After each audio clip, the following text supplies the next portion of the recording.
But I welcome you to this, the fourth conversation in responding to the sacred, and it's entitled Porous Portals, including art in the cathedral and the art of worship. Our speakers are Dr. Dan Inman of Chichester Cathedral, the artist Jim Blackstone, and Professor Graham Ward, who is currently Regius Professor of Divinity at the University of Oxford. And my name is David Jasper. Chichester Cathedral has a distinguished tradition of sponsoring the arts, going back to Dean Hussey and Bishop George Bell. Dan Inman has sought to maintain that legacy, and in 2022 encouraged artists Martin Earle and Jim Blackstone to set up workshops on site using traditional techniques of icon painting contemporaneous with the earlier stage of the cathedral's long life within the community. Together with the theologian Professor Ward, who is also well known for his interest in arts and religion, they will explore questions of how art relates to liturgy, how these relate to wider questions of inclusivity in the church and its worship, and what the function might be of liturgical art. So without more ado, I'm going to ask Dr. Inman to introduce his work in Chichester Cathedral, its life and worship.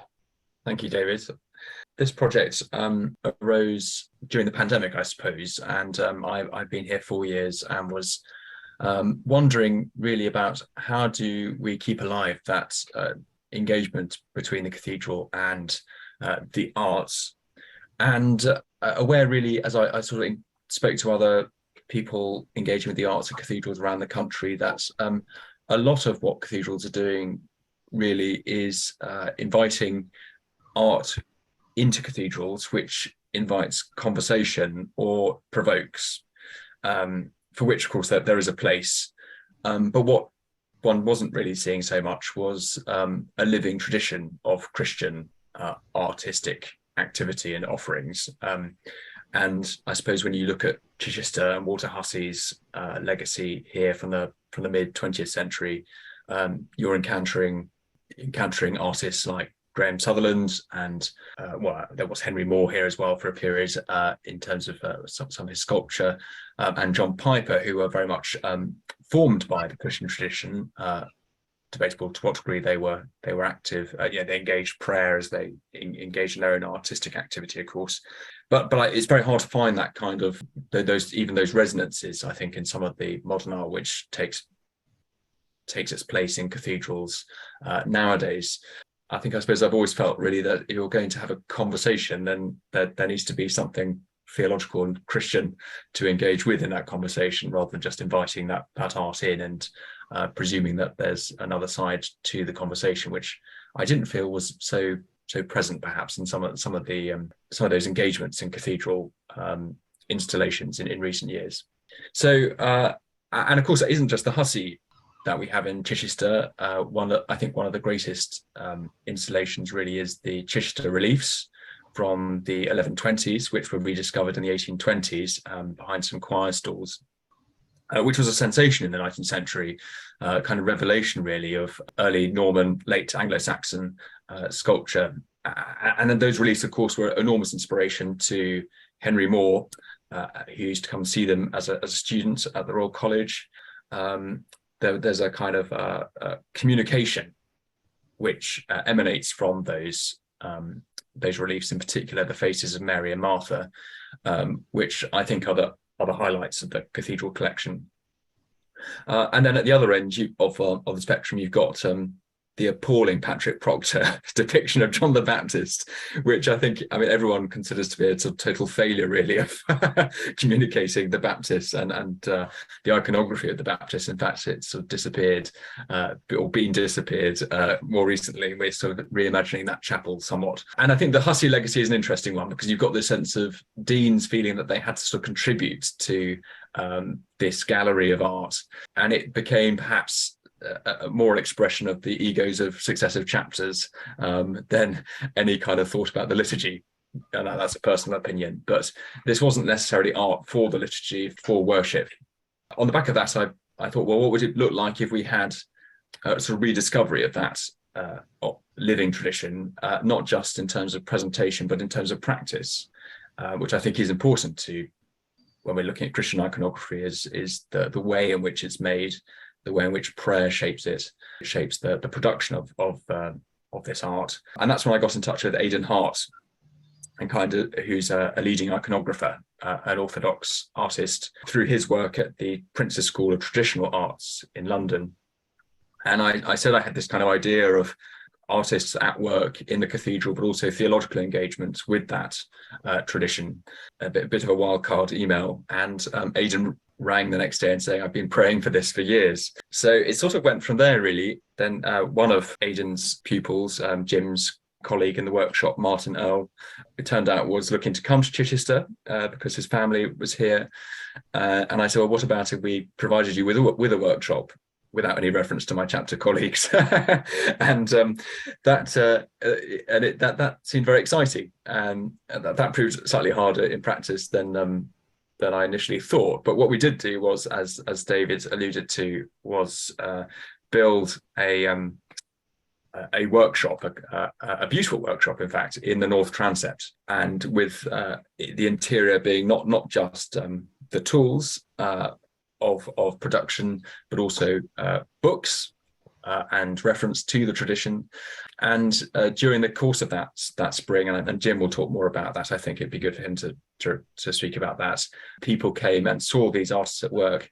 And it was a quite revelatory moment, I think, for the whole cathedral community to kind of see and understand what it meant to think about liturgical art which is there to engage the heart and mind in worship, and not least because you were prayerful in the way in which you undertook your crafts. But maybe that's just a moment to pause, and I've gabbled on quite a lot, and maybe for Jim or Graham to just interrogate that a bit. But I asked Jim to start with, I mean, how do you see your work as engaging with the daily liturgical round in the cathedral at Chichester with, its traditional services of matins and evensong and Eucharist and so on and so forth?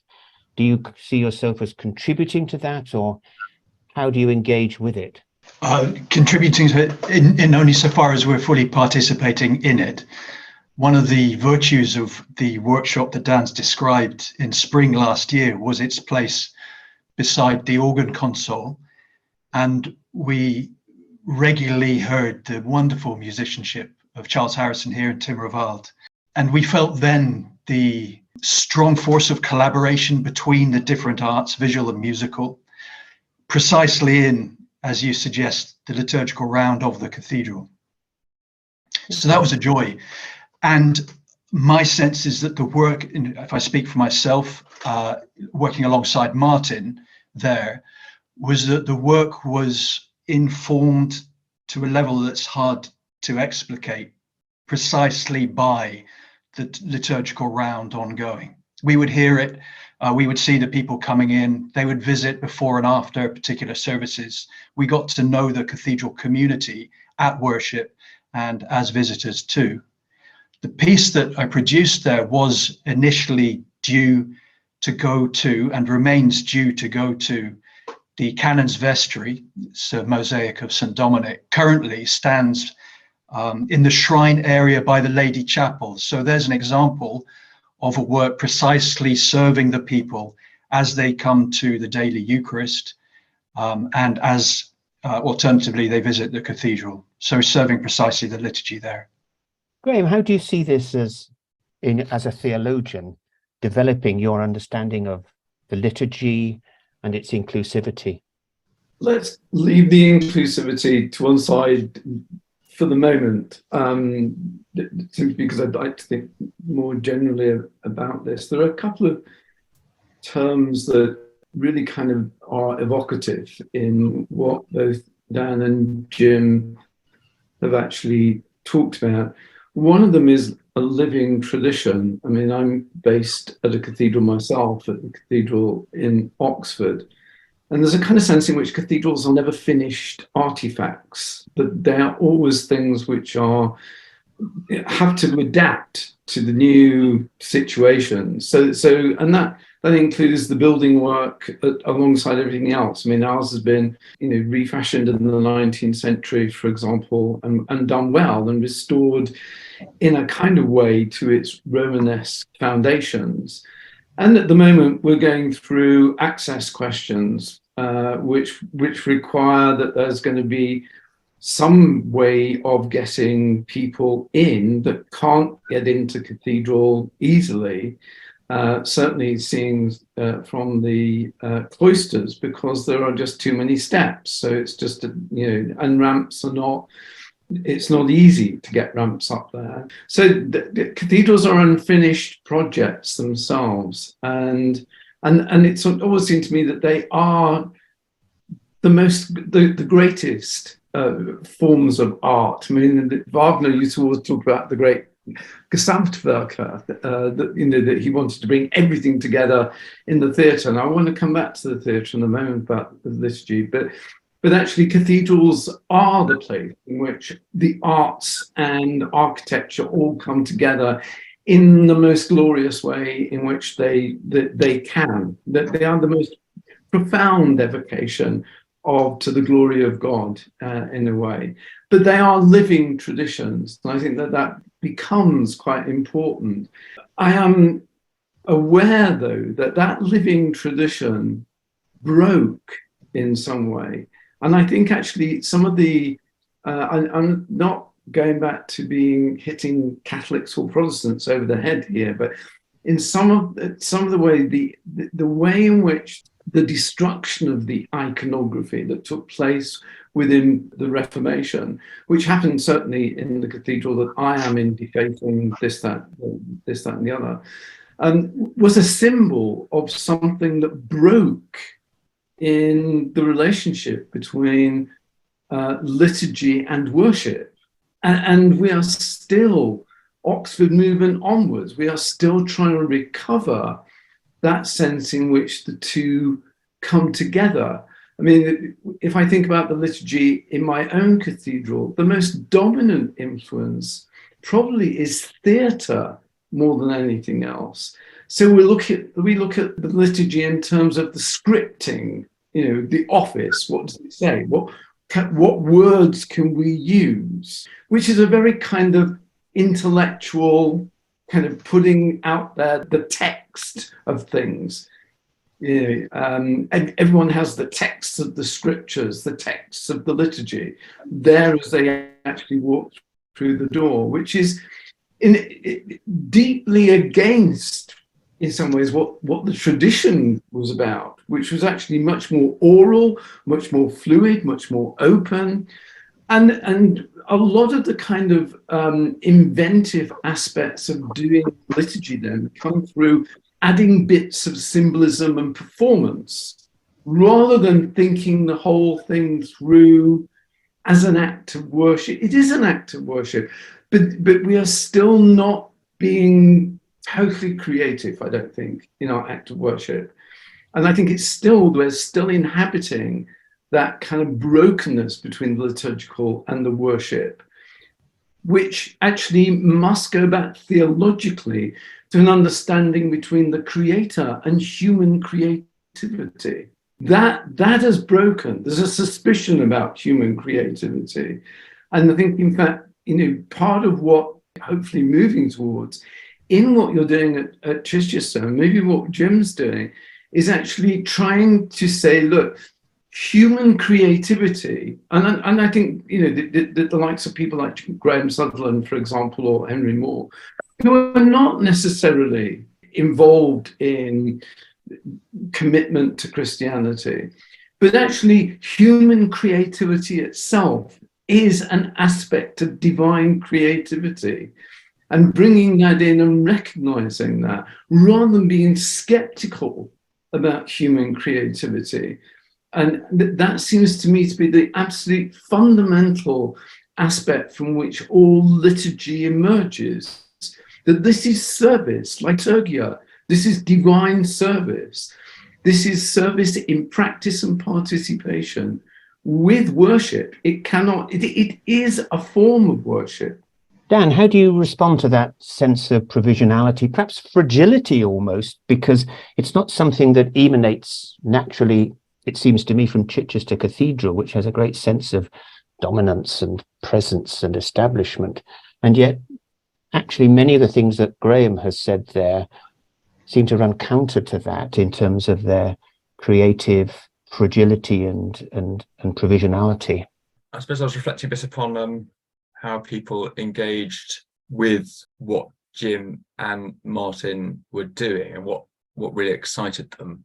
One of the aspects, I think, was the raw materials which they had in their care. So whether that was the pigment, making with gesso, or the egg tempera, or this glass which had come from Murano. And, this was it was earthy, it was genuinely earthy. It wasn't, these were kind of organic materials being offered to God to make something beautiful as an act of worship. Lots of people initially thought what Jim and Martin were doing was conservation, interestingly. And when they said, actually, no, we're making this for, Martin was creating something for the Beda College in Rome, and Jim was obviously making the mosaic of St. Dominic for us. So there was that element, I think, the kind of what Graham was saying about the response of the creature back to the creator, and offering all that is created as part of that. Also, what Jim had said too, I think, about the musicians, I think that's probably one of the things which we amazingly, and it was fragile at the time, of course, the continuity of the musical tradition and the cathedrals themselves in the Reformation, and the choral tradition, and the fact that you've got these alongside what Jim and Martin were doing, you had these choristers, just to the side over 6 years, learning to use their voices to sing God's praises in a way which is also quite counterintuitive in an age which is very fast moving and impatient. You had these two activities kind of in conversation with each other, both offering the creature's return to the creator in its own way, both speaking quite powerfully of what Graham, I think, was talking about. Also, the conversations which it allowed, maybe that sort of leads into the question about inclusivity and what Graham was saying about, turning up to Cathedral and being handed a prayer book, and what do you do with this? How, and accessibility is something that's always in my mind as increasingly as a presenter. Someone comes into a said evening prayer and they're handed all these words from the 16th century, and you just expect them to know what to do. And of course, that it's quite painful trying to explain to them what they have to do in terms of turning to this page, and you lose some of that drama and the communication. But whereas what Jim and Martin were doing enabled a sort of a conversation which wasn't about forcing information on people or propositions, or asking of them to make a statement of belief in a creedal terms, and as such, I think these conversations became it was a form of evangelism, I think it's fair to say. And we also had this with Anne Greby, who's a contemporary painter, a very different form of art, and we had her working in the St. John the Baptist Chapel this last spring, because we like the idea of artists in residence in that form. And by the end of her residence, I think she found it amazing, but she said, I never thought I'd have to be a preacher. And I think she spent a long time doing a lot of pastoral work and explaining the faith to people as they came and responded to her work. And I think that was true of Jim and Martin's work too. How does it feel for you to work, in a cathedral as your workshop? I mean, you're an artist actually who is basically in a workshop that is this magnificent medieval church. Does that make a difference to your art and to how you feel about it and to how you relate to the people who come and see it? Oh, well, I think the first step here in Chichester is to have a stance of intentional ignorance about some of the work around the likes of Chagall Window, Sutherland, and so on. How can you start anything in such a context? So we worked with the affirmation of one another. And what I would say of the cathedral, its glorious magnificence was a constant inspiration. Greater still than that was the inspiration of being in such a warm community, And what are we doing but presenting the face of Christ to others as best we can, just as others do in their own lives? So we who are imaged in Christ try best we can in grace to image Christ in a community in which we're given gratefully to have a place, and that was true for that time, as it is in what we're doing now. So what I would want to say in response to that question is how great the Cathedral community is. You know, Dan and the chapter, the dean, the bishop, all whom we met. And in terms of the Cathedral specifically, there were a lot of visitors who would not often come into a Christian context. And we were able to, going back to Graham's point about the presentation of script and perhaps the intellectualization of an offering, we were able to present people. So people would come into the studio and they would see the face emerging of St. Dominic or whoever else it is who we were making. And that, along with the context of them meeting other people, discussions would emerge in that studio between people who hadn't met before. Children, as Dan was saying, amongst others, really engaging with the materials, picking up bits and pieces here safely in that context, you know. And so there was an emergence within the Cathedral community of a community, and they fed each other, hopefully in a productive way. Thank you. Graham, how comfortable are you with a term like liturgical art or artistic liturgy? I mean, it seems to me that the excitement that Dan and Jim have been expressing about Chichester doesn't always translate into other corners of the church as we know it, and certainly not very much into its seminary teaching. And why this is so, and what has gone wrong in terms of, as it were, engendering this energy, this creativity more widely in the church, or perhaps I'm wrong. Look, I don't think you are wrong. Taking terms like liturgical art, they become important as labels now. I would see all art and creation as liturgical, but we need a language now because of that brokenness. I want to come back to something that Jim said, because it actually highlights what's broken. And that needs to be engendered again in some kind of way.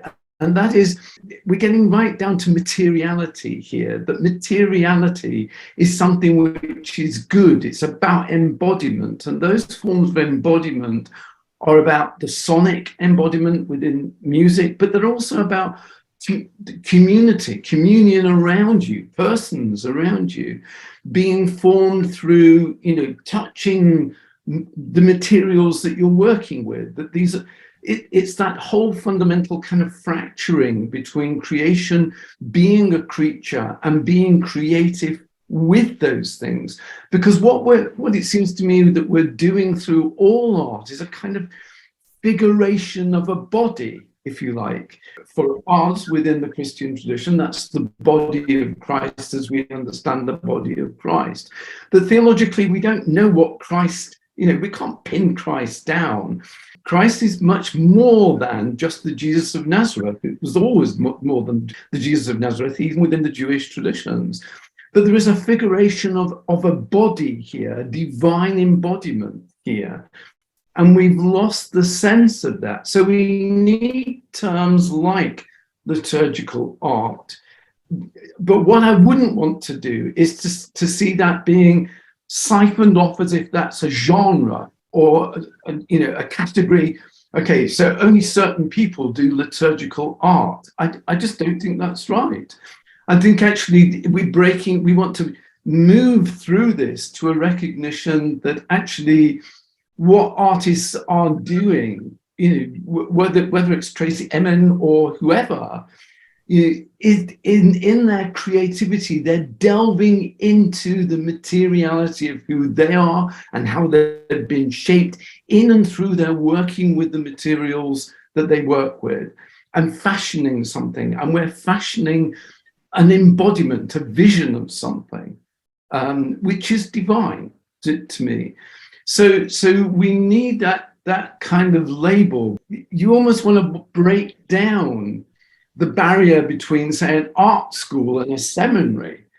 and actually, just say, look, let's start to talk about education, what we're doing here in terms of our education, that what we're wanting to do is to not kind of, all right, let's give you a course of lectures on liturgical art, etc., but actually to get artists involved in the seminary education, that this education is itself a practice. Education is a formation, and we've lost that language of formation, it seems to me. It's something we are, and what Dan is doing is recovering something of that inner formation that's absolutely necessary. I mean, one of the most, to me, exciting things about what is going on, very few exciting things that's going on in a world full of violence, is a turn in the social sciences and the humanities to material culture, that there is a materiality here that's actually has been divorced, that spirituality is not divorced from materiality. Spirituality is entering knee deep into materiality and working with it. And I'd love to hear Jim say more about the materials, the colors, what he's actually working with. Because I have no idea. The last time we probably met, he was working on an essay for me. Jim, can you tell us something about that, the embodied things that you're molding and working with then? Our studio's a mess, and that can be initially a source of embarrassment in such a wonderful place as it was in the cathedral. But again, we had the affirmation of Dan and the staff there that this was good. It's a mess, and it should be a mess, and it's a strife and a struggle and a battle with the materials, as much as a joy and a wonder at the pigment, the color, the qualities of hardness of different materials and softness of different materials. Yes, it's an affirmation of the body. The body is part of that struggle, the day-to-day work with the materials. And what you produce is very much solid, solid, but at the same time, as you say, not divorced from spirituality. So in hope, that mosaic that is there of this hard fired glass and gold nonetheless speaks of St. Dominic's radiance, as people described him when alive, that would come from his face. And it can and does in the church through the incarnate Lord do both of those. And we work constantly against, yes, abstraction away from matter and a constant affirmation of matter. Going back, David, to your point about working, or question about working within the liturgy, we do so within that life that carries on the spirit from generation to generation to generation as well.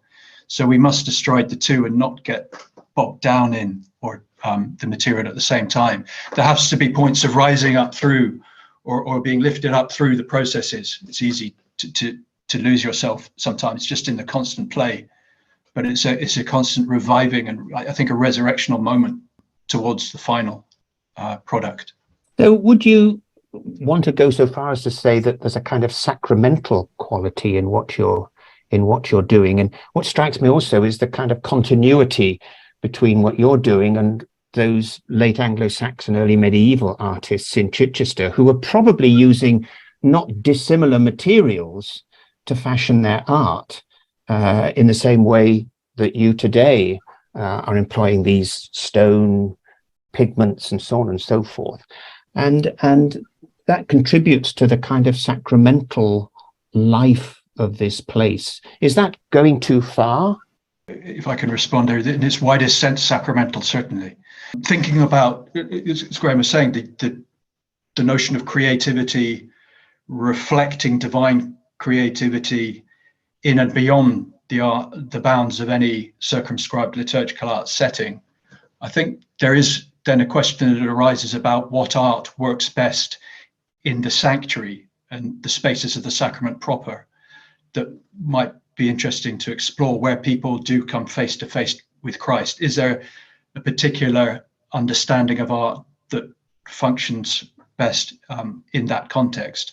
Sacramental, certainly, and I think there is a point also in which a person is faced in the icon with the ruin of painting itself, to put it that, this is a phrase of Charles Barber's, that at the point at which someone who comes to meet the form of Christ materially, thereby is brought into the presence, and not only thereby, but partly thereby is brought into the presence of Christ, that material object is effectively served its purpose, and as such can be understood to be ruined. So there is a provisionality to the art, and that distinguishes it sacramentally, I think, from the sacraments proper.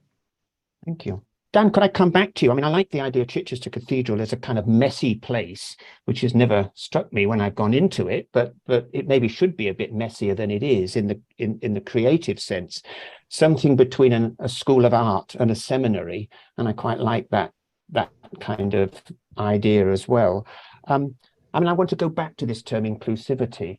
Is this a time that's opening up, in your view, the cathedral to a wider community, to a more inclusive community?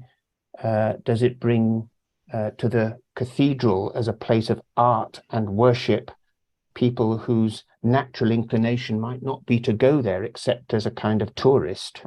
It's a good question. I suppose yes, but I think they're probably true of my predecessors as well. You've hosted some very good installations, and that's brought in a particular group of people. It's interesting when I talk to my colleagues in the cathedral team and the marketers, they've got all these different categories for different sorts of people who engage with the cathedral, and one of them is sort of culture buffs and the sense that we get plenty of the culture buffs coming in, but we want these various other, I can't remember the titles of the other groups, but one of them is, of course, is sort of younger people, people who are more on socioeconomic margins, who might find a cathedral quite inaccessible.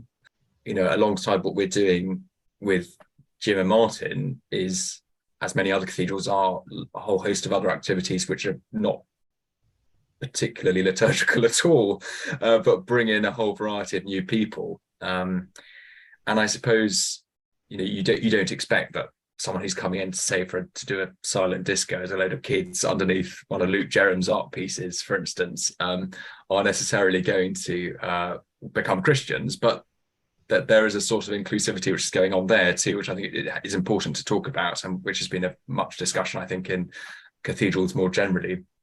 But I suppose it's, in terms of this, it goes back to the sacramental, I suppose, that when you walk into the east end of the cathedral, where you've got Hussey's, you've got the Chagall, you've got the Sutherland, you've got the various bits of art around the Shrine of St. Richard.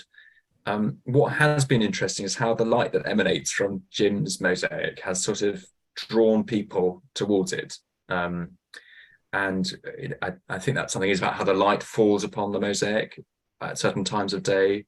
Frequently you'll come in and the candle stand in front of Dominic is just ablaze, so people are drawn to it. I suppose the question isn't about inclusivity, but about beauty itself, that people are drawn to beauty. I suppose it's like Augustine in the Confessions, isn't it? Remembering a beauty which compels him and desire which draws in. And I suppose if half the battle is getting people through the door, which Luke Jerram might do, our hope is that a school of art which excites a desire for, Augustine, for the homeland, as it were, for the heavenly realities, which we hope to do obviously in music as well, and in the liturgy more generally.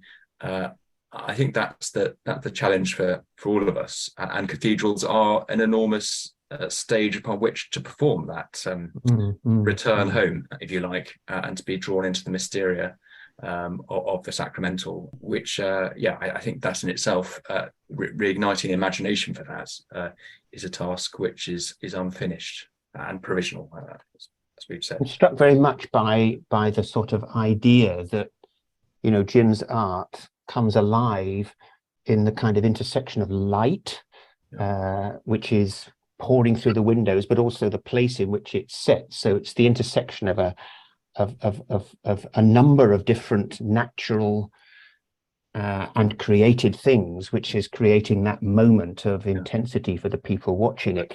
But also, two things from what you've just said there, Dan. You slipped in a phrase which is perhaps not liturgical at all sometimes, and that begs big question as to what we mean by that and whether that should in fact be drawn back. And it's profoundly liturgical in a sense, because we've narrowed that term down far too much. But also the cathedral as a stage. And so that goes back, Graham, to your initial point about theatre. And could you say something a bit more about the theatre? I mean, liturgy is a great performance, so it should be at its best. When I used the word theatre before, I was actually using it more pejoratively, if you like. When you think about, okay, Advent's coming up, we need to think about the liturgy as if this is something that is like, okay, a new set, a new stage set, a new kind of set, if you like, to put the theatre back into where theatre began, in the open air, if you like. This is about space. It's about space and the intersection of space and light and time. It seems to me that the cathedrals embody that intersection. And it's in that way that they become theatrical, because they create this dynamic of space and texture alongside, and that dynamic of space and texture affects the sonic landscapes that can be actually created within that space and texture. But within that, you've also got the intersection of light, and obviously the whole geography of cathedral churches is around diurnal light. It's around what happens to the light in a particular day and in a particular year, the cycles of where the light will fall. So it's about that way in which the cathedral itself carves out, if you like, that creation, that it makes a microcosm of the macrocosm. That becomes the basis for which it can then stage creativity, it seems to me. Coming back to that provisional, coming back to the fact that cathedrals are never finished, and coming back to something that Dan will know as much as I did know about, what we are getting, cathedrals are changing in what they're providing, for example.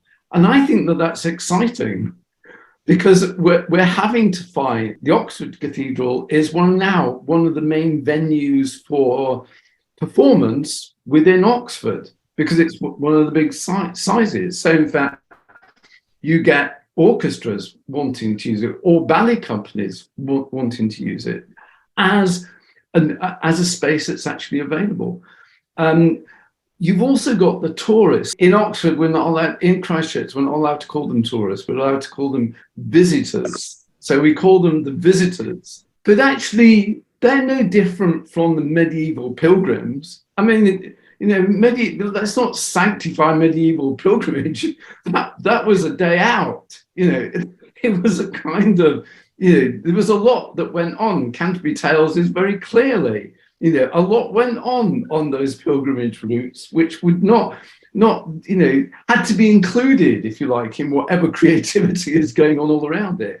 So actually, I welcome the tour. The tourists help me understand where we've lost the plot within the church in some ways, because I can be at an evensong where they're midweek evensong in the summer in Christchurch, where there can be 500 people because it's on the tourist map.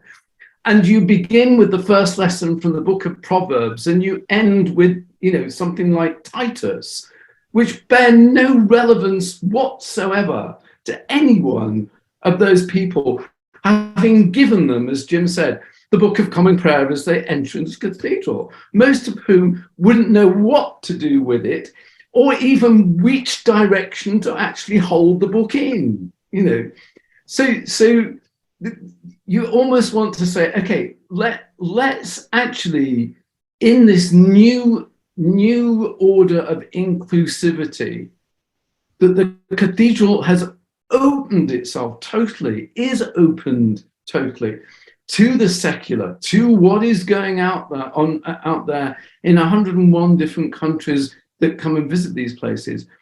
That is an enormous opportunity, and to bring them into a space which is a microcosm in which everything, every aspect of who they are physiologically and emotionally is going to be transcended. They're going to be drawn out of themselves, whether it's by Jim's work or whether it's by a choir singing or whether it's by just the lofty windows that are there. They're going to be drawn out for an hour out of themselves into something else. What that is doing in terms of nurturing the creative and the spiritual within them, who is to say? We are talking mystery here. And that seems to me then it comes back to that sacramental. Sacramental, I think we have reified sacraments, but actually the sacramental is that which makes the sacraments of initiation, it makes them what they are, the importance of what they are. But without the sacramental in its widest sense, and which is in its most inclusive sense, where people have to encounter the other than themselves. I think that's wonderful. I remember going into churches in Cyprus, the wonderful churches in Cyprus, that being converted into mosques, and the kind of sense of walking into a space and being defamiliarized by the space, by its whole liturgical change. Hagia Sophia would be another one. You go in, you find that they're completely reorganized the space spiritually. And I just think that what a wonderful shock. You know, you're defamiliarized. You suddenly are aware of otherness within which you're walking and moving. I want to come back to Dan in a minute, but just Jim, I mean, you know, one of the aspects of this defamiliarizing process within the sacramental is that your art from time to time may be shocking or upsetting, throwing people out of the kind of common expectation. Do you feel that to be part of your task? And what do you do when that happens? I mean, you know, when someone like Tracy Emin comes into Liverpool Cathedral or something, for some people that can be very shocking and provoking of all sorts of questions, both positive and negative. Is that a good thing? How do you feel as an artist? Well, I think there's nothing more shocking than the crucifixion and resurrection and ascension and so on. In the construction of our work, we're conscious to play upon, let's say, conventional modes of perception, linear perspective being one, and operating then with a multi-perspective orientation, which can throw and confuse, shock to a certain extent, encourage literally towards a sense of the transcendent, of transformation. Another quite interesting one is gold, I think, gold being distinct from pigments in that it operates so differently. A pigmented, painted figure surrounded by gold is herself or himself standing, sitting, or other within the transcendent represented by the gold. And take an example of Hagia Sophia in the play of light in a building. The mosaics there, one of Christ, for example, is oriented towards the window aperture and shaded accordingly in that context. And you can play with the positioning of gold tesserae, such as to direct the light around the interior of the architectural space, but also in a more randomized way to be played upon by the light of a candle and so made dynamic as a light. All of these things are not, in a sense, emotionally shocking, but they can be disorienting and even inviting of a person into the warmth of the loving relationship that is at the heart of the cathedral or other building. Dan, I want to pick up a phrase again from Graham when he talks about the church losing the plot. I mean, the kind of energy that's been generated in our conversation this morning seems to me to be reflective of anything but losing the plot. But we are, after all, talking about Chichester Cathedral and Oxford Cathedral, and you can add to that, you know, York Minster or Lincoln Cathedral. These are the great, magnificent churches and theatres. What about how this trickles down into the larger community of the church. Is this just something that you feel is possible in an exceptional place like Chichester? But what about, you know, the little churches that I serve here on the south side of Glasgow, which are certainly not exceptional architecturally, and don't have all the kind of majesty and indeed the resources of a great cathedral, but they are part of the church? Yeah, no, it's a good question. And part of the workshop's ambition, which I guess touched on something you said earlier, is not just to glorify Chichester Cathedral in its legacy. It's very much to try and engage theological colleges and seminarians, and our desire is really to go to those places. And I mean, it would be, our aspiration really would be that art was a core part of liturgical formation of ordinands. It's not just about learning how to use common worship or the Roman breviary, but actually that's a key element of thinking about the principles and dynamics of the artistic offering as part of worship. And so that's something we very much aspire to do. And if there are any theological college principals watching this at some point, I'd love to hear from you. So, one of the, but going back to your point about your Glasgow churches, one of the stories that's really inspired me about our artists' work was the Church of St. Francis in Birmingham, a Roman Catholic church. I think it's Birmingham, wasn't it, Jim, where Martin... Yeah, near Warwickshire, Battersea Clinton. Oh, okay. Yeah, Battersea Clinton, where a very small group of small congregation, relatively speaking, sought to beautify their Victorian church and engage Martin to paint a fresco of the life of St. Francis across the entirety of the east end of that church. And it's actually probably less expensive than most people think it is. I think that's fair to say, Jim. Well, at least, you know, they gave their all. It was the pearl of great price which they wanted to offer, even though the congregation was pretty elderly. I think I remember the story of the bishop coming in, the local bishop, the jaw sort of dropping, thinking, how much money have you spent on this? But, you know, a bit like Mary anointing Jesus, that was the same kind of motivation which was at work here.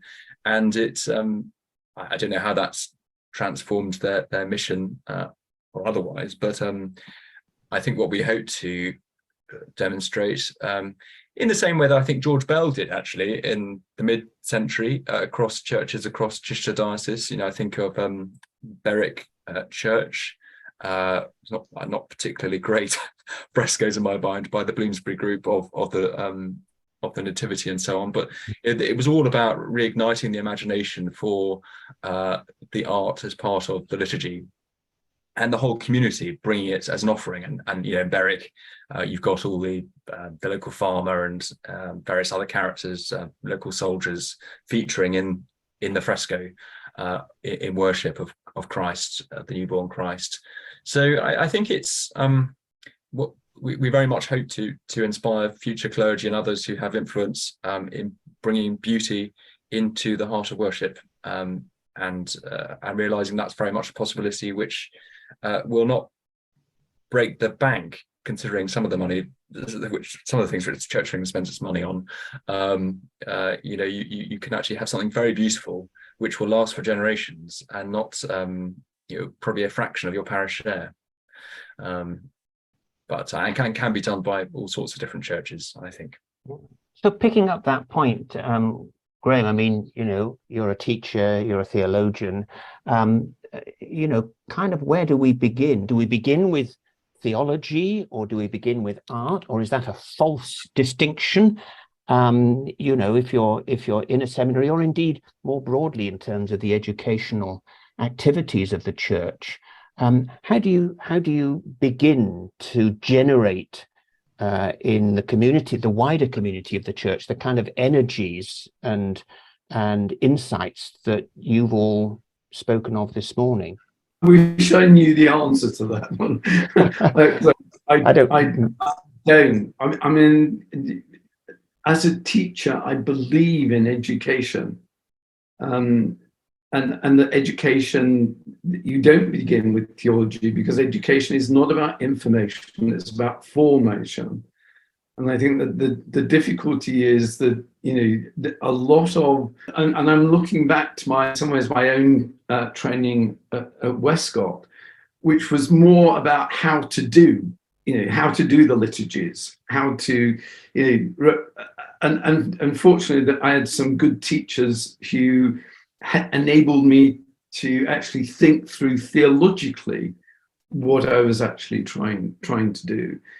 But it does seem to me that one of the things about that cathedrals do have, and I think this is a really important aspect of what the cathedrals do, that it's like, the wealthy and the poor. I mean, it's not that it's wrong to be wealthy. It's not wrong to have resources that cathedrals have the resources for that other parish churches don't have. It's what they do with those resources that become important. And I think the way in which the conception of the cathedral as the mother church for the diocese becomes important here. That in fact, therefore, when it's engaged, and it should be engaged on an inclusive educational program, I think that is really quite at the heart of what cathedrals have traditionally been about and need to carry forward. I think actually, again, there's a kind of need to refocus a vision here away from the economics of being a cathedral to actually the vision of what the cathedral is there to actually do with in terms of its cultural education and resources. So this is education not just at the seminaries, it's actually education that goes, Dan will probably have this as much as we have, bringing school children into the cathedral, making all ages aware of what the place is about as an educational and formational kind of centre. And what are we doing about that? And I think actually, there are questions to do with, how do we use our resources to actually do that work? Which to me is the fundamental work of actually going out and teaching, but in a way that is teaching, bringing them in for the formation of things, getting them involved, that it is a place, this is a whole set of complex practices within which people can participate, that it is their cathedral.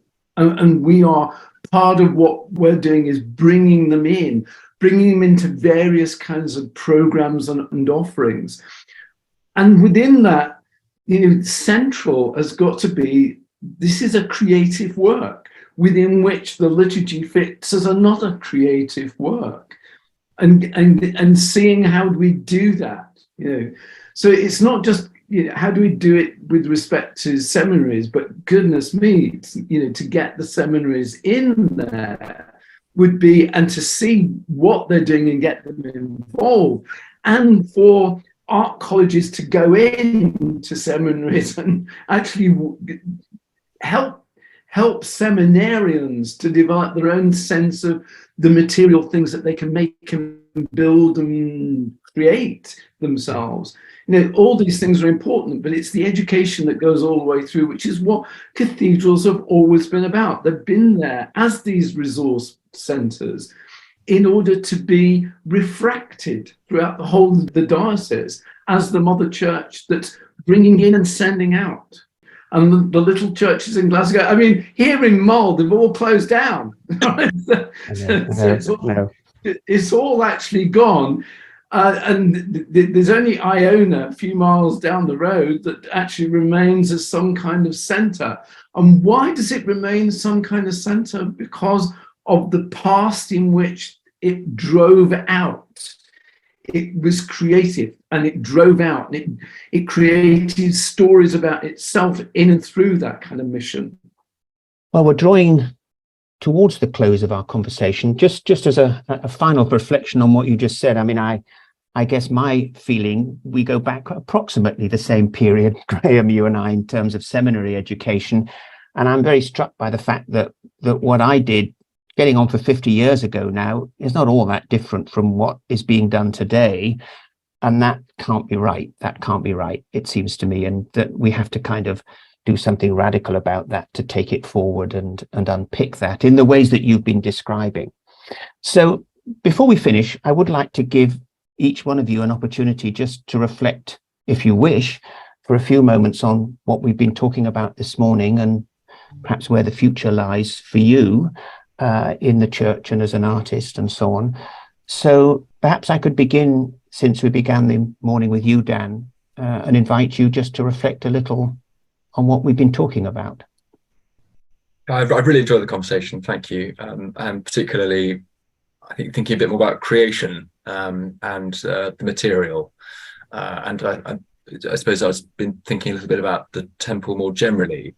And the chronicler taking great pains to describe the types of materials which were used, what the musicians did at particular moments. I mean, it's quite boring to read at a lesson at Evensong, but actually the temple, of course, was an evocation of the created order and to the Holy of Holies, which was union with Yahweh, the Lord God of Hosts.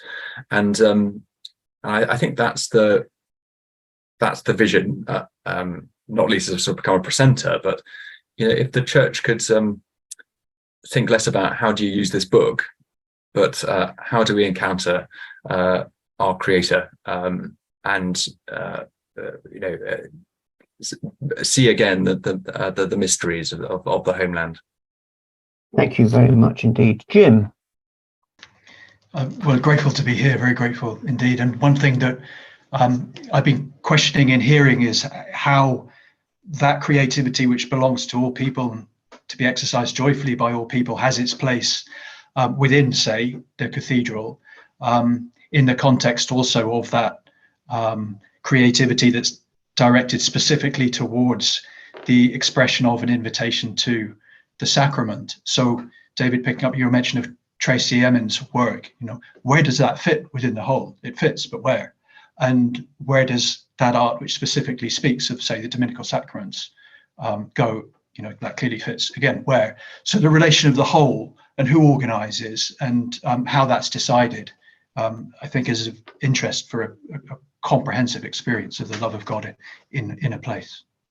Thank you very much indeed. Yes, I was very conscious a few years ago, before your time, Dan, when I gave a lecture in Chichester Cathedral, and there was great consternation because I refused to lecture from the pulpit.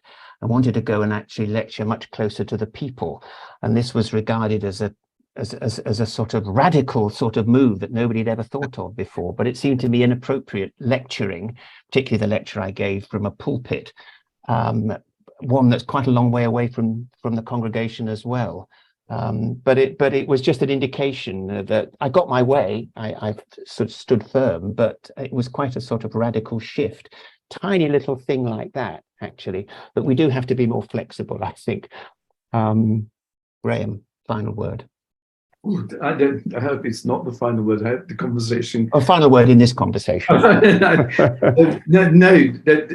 I hope that, in fact, this conversation can find some ways of actually continuing, because I do find it really important to link up with what's going on in the cathedral. This is really exciting, and it's really, as I come towards my retirement, you centrally want to do, the central thing that an educator wants to do is to encourage. And everything that is there in the creativity is there. All right, it just needs encouragement, and it needs confidence, the confidence that comes through practice. So it's just really great to hear what Dan and Jim are doing within the cathedral. And for me, the big take is, having experienced 13 years being in Oxford Cathedral, this is totally an inclusive zone. Anyone can walk through those doors, anyone. And it's how we get a vision for that kind of liturgia, that service in which everyone and anyone can actually come, whatever age, whatever predisposition or faith or whatever, anyone can enter those doors.